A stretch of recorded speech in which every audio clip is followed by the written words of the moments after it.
हमारे यहाँ तो ये हो रहा है कि अब हर विश्वविद्यालय को देवालय बना दो।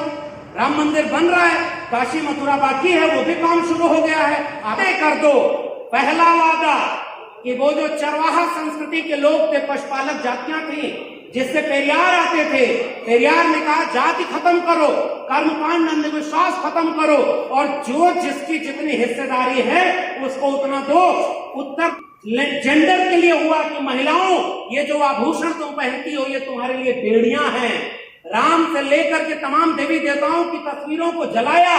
मत वो तेवर अपनाइए, आप नहीं कर सकते, क्योंकि हमारे यहाँ तो हमारे ही लोग कांवड़ हो रहे हैं। हमें अभी समय लगेगा, राजनीति आपकी आ जाएगी, सरकार बन जाएगी, फिर उन्हीं के लोग वहां बैठ करके कहेंगे कि आपके साथ चारों तरफ जंगल राज हो गया। जैसे बिहार में जिस दिन सरकार बदली शाम को जंगल राज शुरू हो गया, वैसे ही अगर आप पेरियार को याद करना चाहते हैं तो साथियों, घर घर पेरियार को पढ़ाने की जरूरत है, थोड़ा हिम्मत करने की जरूरत है।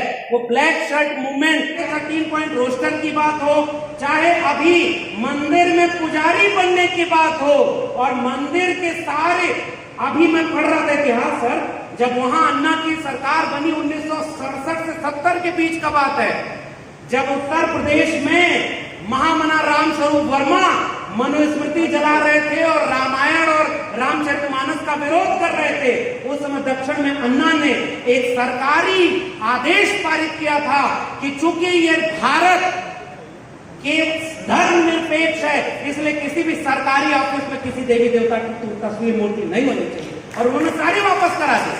हमारे यहाँ तो ये हो रहा है कि अब हर विश्वविद्यालय को देवालय बना दो।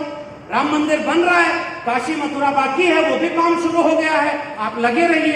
इसकी चुनौती कौन देगा? ये डॉक्टर अंबेडकर ने अपनी पुस्तक एनिहिलेशन ऑफ कास्ट के आखिर में जाति के विनाश के लिए बहुत सारे सूत्र बताए हैं। उनमें एक सूत्र था रोटी बेटी का संबंध।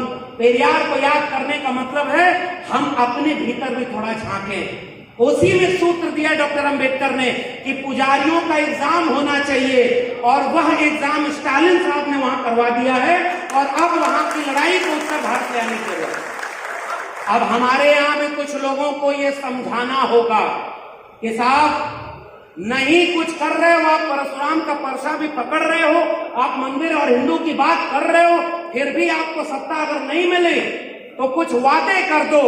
पहला वादा कि वो जो चरवाहा संस्कृति के लोग थे, पशुपालक जातियां थी, जिससे पेरियार आते थे, पेरियार ने कहा जाति खत्म करो, कर्मकांड अंधविश्वास खत्म करो, और जो जिसकी जितनी हिस्सेदारी है उसको उतना दो। उत्तर प्रदेश में राजनीति करने वाले लोग 24 के चुनाव के पहले एक घोषणा करें कि जब उत्तर भारत में सरकार इनकी होगी तो जो काम तमिलनाडु में 69% रिजर्वेशन का हुआ, जो अभी झारखंड में 77% का हो गया, उत्तर प्रदेश में 52% रिजर्वेशन ओबीसी को देंगे, और यहाँ 21% दलित आबादी है। कम से कम अपने राज्य में ये कहो कि आप दलितों, पिछड़ों, आदिवासियों का रिजर्वेशन 70 से 80% कर दोगे, आधा काम आपका आज हो जाएगा। और इसलिए मैं आपसे अपील करने आया हूं, थोड़ा जागने का वक्त है।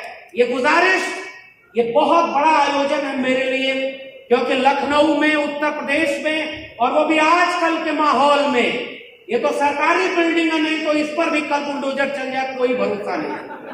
आप पेरियार को याद कर रहे हैं, इसलिए अंतिम बात केवल ये कह के विदा लूंगा, मौका मिलेगा तो फिर आएंगे। और ये जो किताबें हैं, और एक सूत्र बस देके जा रहा हूं, पेरियार जिन्होंने लंबी लड़ाई लड़ी, भगत सिंह को जब फांसी हुई तो कुडी अर्थों में पेरियार साहब ने लिखा कि उस नौजवान के भीतर तेवर था। आज पूरे भारत का नुकसान हुआ है जो उससे फांसी हुई। डॉक्टर अंबेडकर ने उसी समय मूक नायक में संपादकीय लिखा था, और दोनों ने, अंबेडकर और पेरियार ने, उस वक्त की संपादकीय भगत सिंह के नाम पर दी। इसी तरह से जो काम जेंडर के लिए हुआ कि महिलाओं, ये जो आभूषण तुम पहनती हो ये तुम्हारे लिए बेड़ियां हैं, राम से लेकर के तमाम देवी देवताओं की तस्वीरों को जलाया।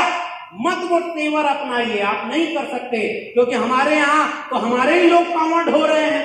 हमें अभी समय लगेगा, लेकिन वह क्रांति जो मैं चाहता हूं वो राजनीति के भरोसे नहीं आने वाली। राजनीति आपकी आ जाएगी, सरकार बन जाएगी, फिर उन्हीं के लोग वहां बैठ करके कहेंगे कि आपके साथ चारों तरफ जंगल राज हो गया। जैसे बिहार में जिस दिन सरकार बदली शाम को जंगल राज शुरू हो गया, वैसे ही अगर आप पेरियार को याद करना चाहते हैं तो साथियों घर घर पेरियार को पढ़ाने की जरूरत है, थोड़ा हिम्मत करने की जरूरत है।